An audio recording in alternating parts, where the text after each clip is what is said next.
lies in the young people, not just in America, but the young people all over the world, learning to live and learning to work together.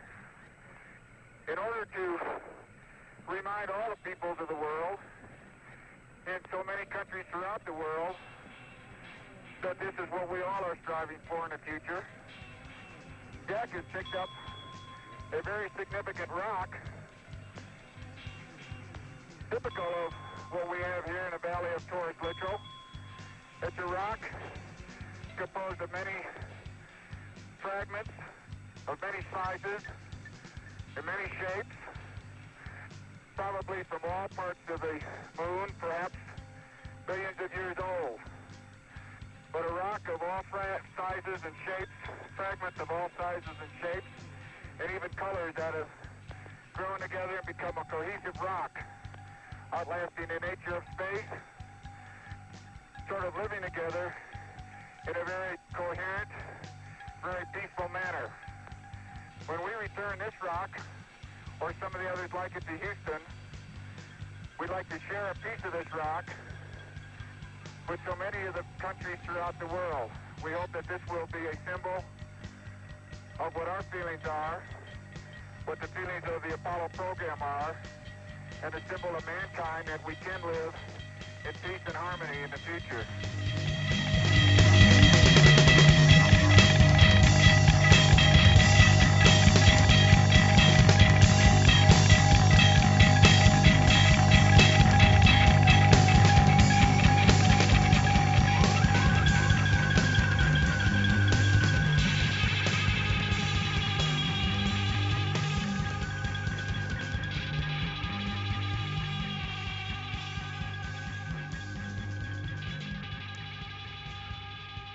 Woman 74 sues after sting and tough questioning over moon rock.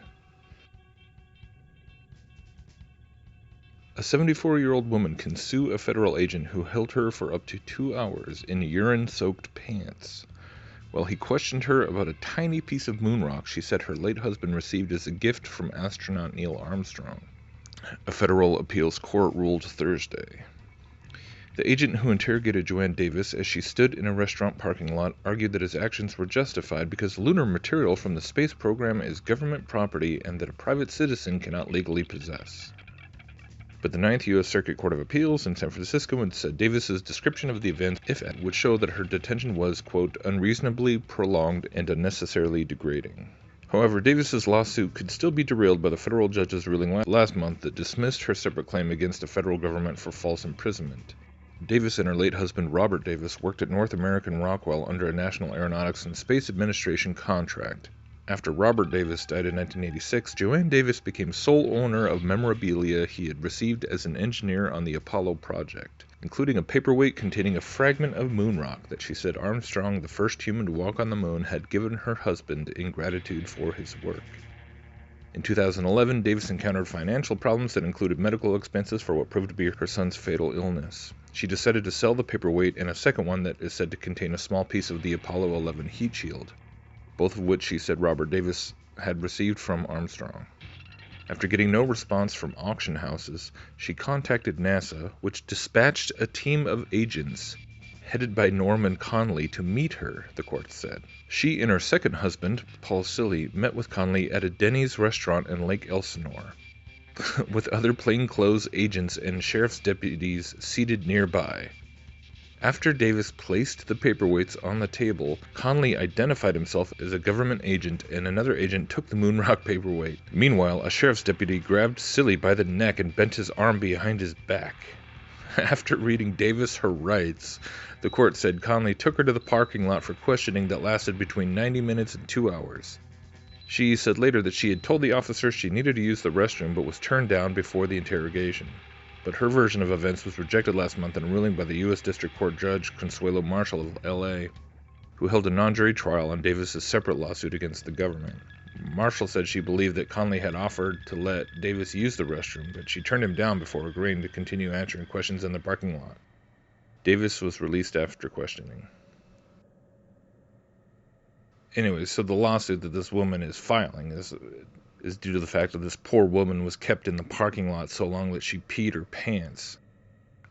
Simply because she had contacted NASA about this paperweight that was given to her late husband as a gift by Armstrong.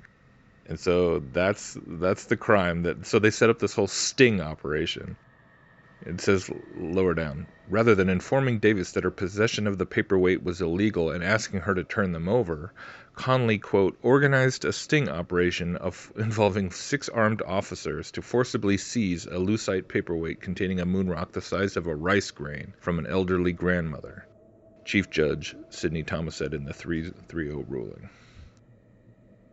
So, yeah, really sad. And in some ways, it's just indicative of the whole overall trend of the ever-increasing authoritarian police state, right? So in some ways, it's just more of the same. But just the fact that it's a moon rock, and they're treating her like she's basically a terrorist. She's had this thing for how many years? Like, do you think that maybe has something to do with it? The fact that they're really motivated to recover this piece of quote-unquote moon rock? Because it's yet another potential embarrassment. And it's funny, too, when you start, just go and look up the whole issue of moon rocks, particularly the, quote, Goodwill moon rocks that were given to the nations of the world in all 50 states in, I believe, 1970 by Richard Nixon. So they came up with this, PR stunt to give away moon rocks. And, yeah, but something like out of the 270 moon rocks that were given away in the Goodwill moon rocks, 180 of them are unaccounted for. Which, and of course everyone's heard of the Dutch moon rocks that were proven to just be petrified wood. But it's amazing. It's amazing how, like, a moon rock the size of a grain of rice, they set up a sting up. She was the one contacting them. It wasn't like she was trying to hide it. But rather than just say, oh, by the way, you're not supposed to have that, they had to set up a whole sting operation. It's crazy. Poor woman.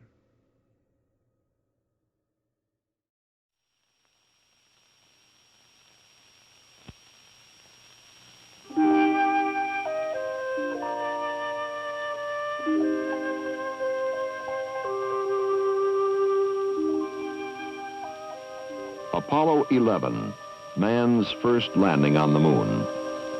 There was no objective more important to science than the collection and return of samples from the lunar surface.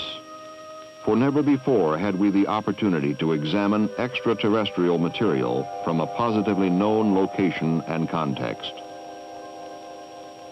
Fortunately, at the site of the landing, in the southwestern part of the Sea of Tranquility, there was a considerable variety of lunar material, much of it debris from nearby impact craters. First, contingency samples were chosen and collected rapidly. Later, as operations continued smoothly, samples were chosen and collected more deliberately. Within 5 days after the samples were picked up from the lunar surface, where they had lain for millions of years, they were delivered to the Lunar Receiving Laboratory at the Manned Spacecraft Center, Houston, Texas. The importance of the event was underscored by the presence of top NASA officials. The containers were opened inside special vacuum chambers and nitrogen-filled cabinets where decontamination took place. Samples were examined, described, photographed, and weighed. They were then prepared for preliminary physical and chemical analysis. Meanwhile, a number of Earth organisms were exposed to lunar material to assure that there were no pathological hazards. Among the organisms were plants, such as conifer seedlings, and tobacco tissue cultures, invertebrate animals such as insects, shrimp, and the almost microscopic paramecia, and vertebrate animals such as the Japanese quail, and germ-free mice. In an intensive series of biological tests over a number of weeks, there were no indications of pathological effects among any of the organisms. As preliminary investigations continued under the direction of scientists from academic institutions and government agencies, it became apparent that 4 general types of lunar materials had been collected. There was the lunar soil itself, composed of a variety of glasses mixed with crystal and angular rock fragments. There were fine-grained crystalline volcanic rocks, characterized by minerals whose crystalline faces reflected in light, and by bubbles, or vesicles, which formed when the rocks were molten. There were somewhat coarser-grained volcanic rocks, marked by irregular cavities or vugs, which formed when the rocks were partly molten. Common to both types of volcanic rocks were the whitish mineral, which is known as plagioclase feldspar, the darker one, which is clinopyroxene, and the blackish one, which is ilmenite, or an iron titanium oxide. Finally, there were the breccias, comprising fragments of volcanic rock in a matrix of lunar soil. These were formed by impact hardening. Like all the rocks, the breccias are pockmarked by pits formed by the impact of particles traveling at high velocity.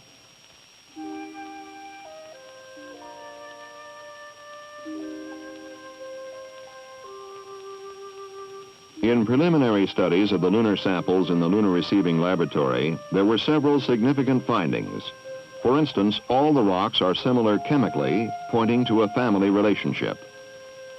Although the components were known, the proportions are strange, suggesting either formative processes unknown to us on Earth or an unfamiliar bulk composition for the Moon. The soil and breccias contain large amounts of noble gases, that is, gases which do not combine readily in chemical reactions. Most of the gases were derived from the solar wind. In most of the rocks, there is evidence of shock. There is evidence of both lava flows and impact. Strangely, the breccias are far more magnetic than the volcanic rocks, the very material from which they were derived. There was no evidence that surface water had ever been present at the landing site. Neither was there evidence of any biological material.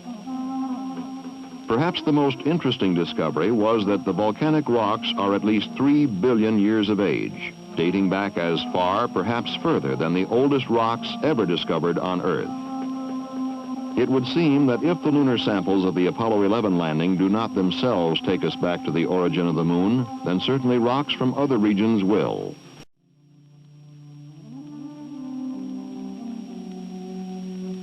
The specimens caused a number of questions to be formulated.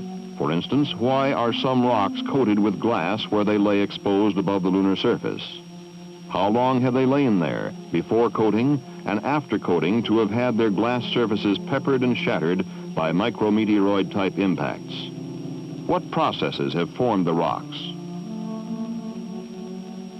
What relationship do the processes that formed this tiny spherule of lunar dust bear to the processes that form the Moon and the solar system? What is the structure and evolution of the lunar surface? Are we looking at a continually evolving surface or a primitive terrain coated with dust? How does this compare with the history of Earth? As we examine the surface of the Earth, we can read the events of the last million years with relative clarity of detail. As we move further back in time, the detail blurs until the signs before about 3.5 billion years ago are totally obliterated.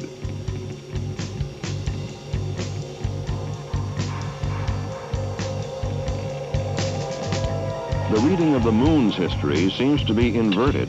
It is speculated from evidence at hand that for the first 500 million years, there was as much activity on the Moon as there has been for the last 4 billion years, as though it were a world frozen in time.